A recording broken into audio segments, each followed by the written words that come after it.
جاتے ہو 114 سال پرانا مدرسے کو اسی آروپ میں جلا کر بھسم کر دیا کہ قرآن کریم کی تعلیم ہوتی ہے ان مدرسوں کے اندر، اس لیے ہم نے مدرسے کو جلایا۔ یاد کرو اس وقت کو، قرآن پڑھنے والا 1799 میں ٹیپو سلطان جس نے تلوار اٹھائی تھی تو انگریز کے پسینے چھڑا دیے تھے۔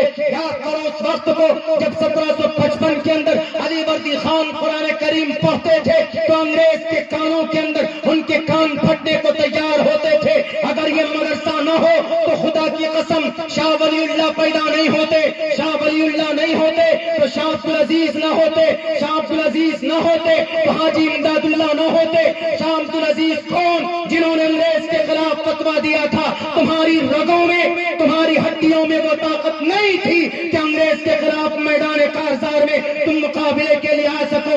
صرف غلط فہمی کی بنیاد پر مدرسوں کو جلانا، قرآن کریم کو خاکستر کرنا، اس سے دیش ترقی نہیں کرے گا۔ اگر یہ مدرسہ نہ ہوتا، دارالعلوم دیوبند نہ ہوتا، اگر مدرسے نہ ہوتے، إن الحمد لله نحمده ونستعينه ونستغفره ونؤمن به ونتوكل عليه ونعوذ بالله من شرور أنفسنا ومن سيئات أعمالنا من يهده الله فلا مضل له ومن يضلله فلا هادي له ونشهد أن لا إله إلا الله وحده لا شريك له ونشهد أن سيدنا ومولانا محمدا عبده ورسوله أما بعد فأعوذ بالله من الشيطان الرجيم بسم الله الرحمن الرحيم اليوم أكملت لكم دينكم وأتممت عليكم نعمتي ورضيت لكم الإسلام دينا وقال الله تبارك وتعالى في القرآن المجيد ومن يبتغي غير الإسلام دينا فلن يقبل منه صدق الله العظيم.